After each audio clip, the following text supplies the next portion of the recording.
وما زلنا مع تفاصيل الطريقة السمانية فيما كتب في مصنفات لأخطاء هذه الطريقة. في الصفحة وبعقيدة ثالثة في الصفحة رقم 156 نقرأ ما كتبه السماني في هذا الكتاب وهو التحرير الأغيار في الصفحة 156. يقول في الصفحة 156 يقول في الفصل السابع قال في بيان ما أكرمه الله به من بحث أجل من حضرت الملائكة لقد روحي. هذا كذب طبعا. نقرأ يقول حدثني الفاضل الصالح الشيخ الحسين نقرأ أضعه يعرفون طبعا طول النهاية. حدثني إبراهيم الخليل ابن الفقيه محمد الأربع كطار برضو كطار بعدين شوفوا عشان تعمل كذب ما يقبل الحقيقة. يقول مرضت مرضا أشرفت فيه على العلاج. ده كان الفقيه ابن الأربع قال مرضت طبعا ما سمعني مرضت مرضا أشرفت فيه على العلاج إلى أن يئس كل الناس من حياتي. خلاص جبنا الناس من حياتي. بعدين فجاءتني ملائكة القبض لقبض روحي. الملائكة بعد تجيك تاني حاجة تريح روحي أيها اللعب بالدين. قال فجاءتني الملائكة لقبض روحي فرأيت سيدي الشيخ أحمد الطيب وهو قريب منه. أحمد الطيب جاء كيف؟ ما معه لا دق قطع. أول شيء الملائكة ده ترى ما عندهم ما بيستاذنون بالنصاب يزيد من الله. لكن في الشريعة إذا كان جاك زور ثاني يدق الباب ما معروف هذا الاستئذان. ده كان خشيتوش معناه ده طوال دي مخالفة إذا ثبت الكلام. بعدين قال فرأيت سيدي أحمد الطيب وهو قريب منهم يقول لهم أما قلت لكم لا تأخذوا روحه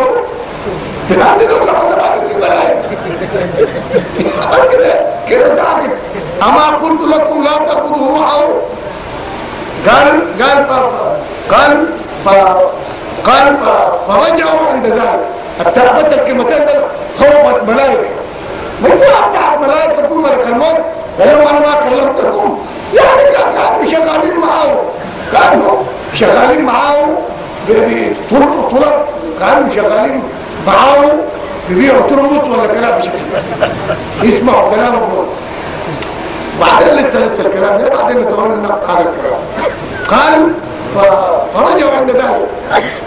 بعدين قال ثاني وكرامة أخرى قال في ترجمة الشيخ محمد الشربيني قال لما ضعف ولده أحمد وأشرف على الموت يعطي كربة ثاني.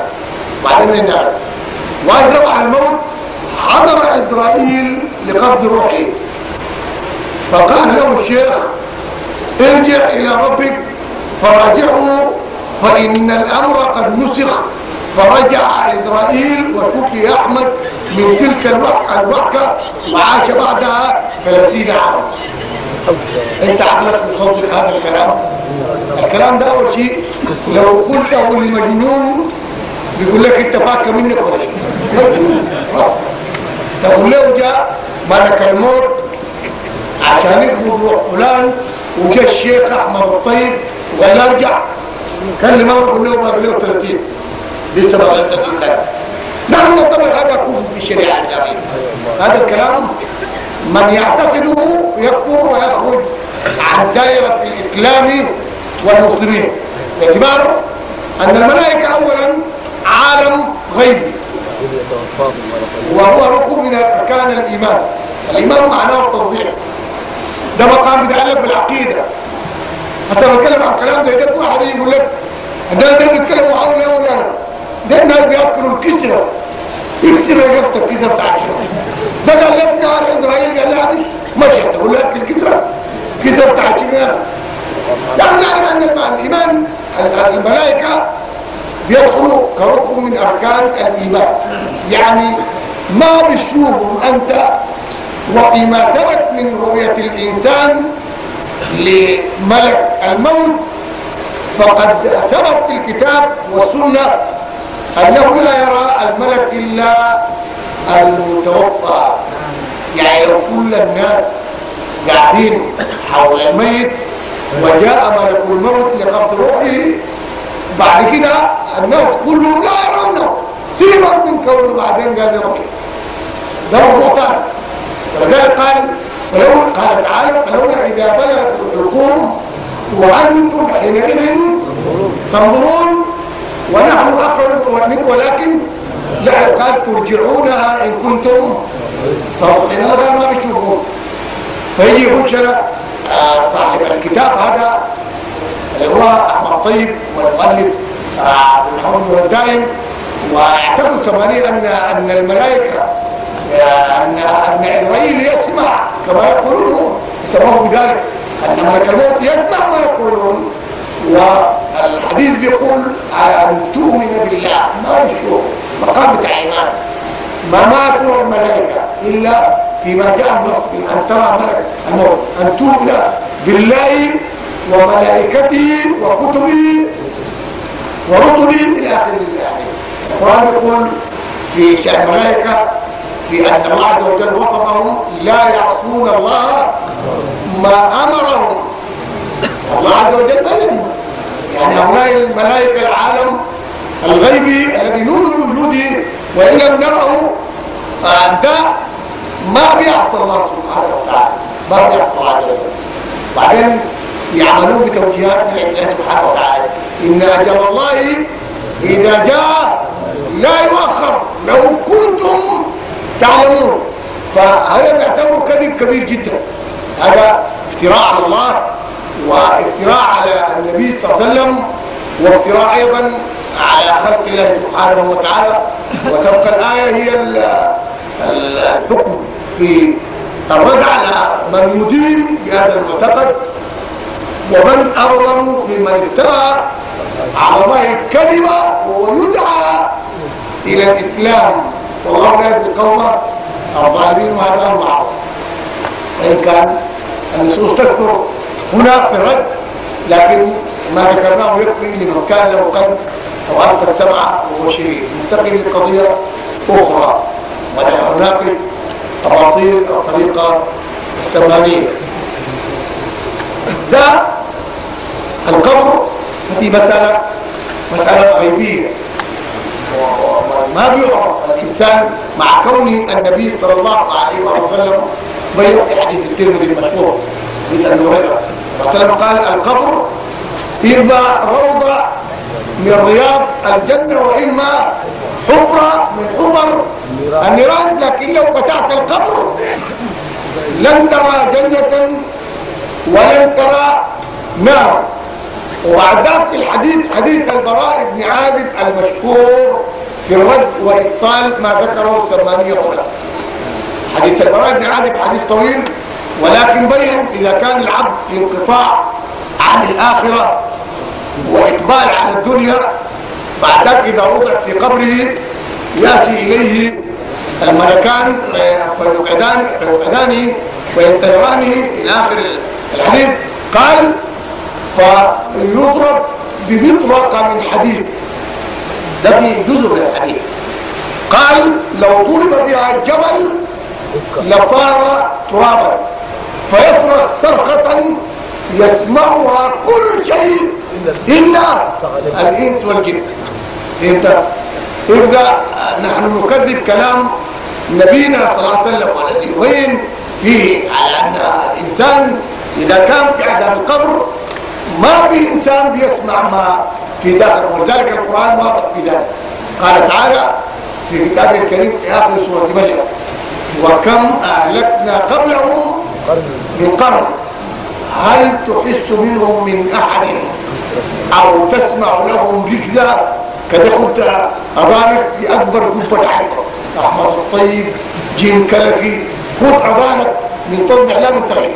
شوف في فرفره ساكت فرفره ساكت مع انه جوا في نار في جنه بنص الحديث اللي ذكرت عنه. ولذلك هذا يدخل في باب الكذب والاستخفاف بعقول القضيه من قبل هذا. فاستخفاف بعقول امه الاسلام يعني. ولذلك هؤلاء المتصوفه الان الناس بيعتبرونا نسخر منهم. واحد يقول لك يا مولانا انت سخرت من هؤلاء الناس، وفي الحقيقه انا ما سخرت من هؤلاء الناس، هم الذين سخروا منا. لان هذا الكلام الذي يقوله هؤلاء المتصوفه فيه استخفاف بعقولنا بعقول الامه. انهر ملك الموت يفوت منه رساله جو من الله سبحانه وتعالى ويكتب في هذه الكتب، ويقول لك لما نرد عليهم يجيك واحد يقول لك مولانا ناس القوم عسى يكون خير مننا. ده يكون خير مننا؟ انت مسكين ولا ده معقول؟ ده بتاع عقيده زي دي ده يكون خير منا؟ لا معنى ما عندها ضبط تقول في هذا المقام. على كل حال هذا دجل وشعوذه وكفر وزندقه في نهايه المقام. لا ما يقدر هذا انك انت تخش وبعدين ده مساله تكلم عن الموت وبنظره منه عايجيف العذاب نقول يتنافى مع العقيده. ذلك اولا يخشون في اصل الاسلام، يعني ما مساله بتاعت مندوبات ولا كذا، مثلا في اصل الاسلام في اصول الدين مقام العقيده والى الله المفتقر.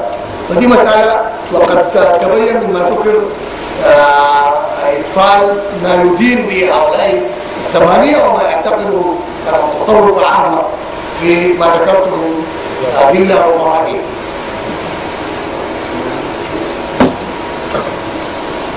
نقف مع صفحه اخرى وهي الصفحه رقم 186 من كتاب أزهير الرياض اللي هو يعني مصدر أكبر مصدر من مصادر الطريقة السمانية. طيب الصفحة 186 بيقول الفصل الخامس في شرح ما أورده علينا أخونا الشيخ عبد النور ابن الوالد كذاب. ده واحد كذاب بيقول فيما ذكر هنا في الصفحة 186 بيتكلم عن مسألة الشيخ، وفي مقام ما كتبه الشيخ هنا أيوة في صفحة كم 186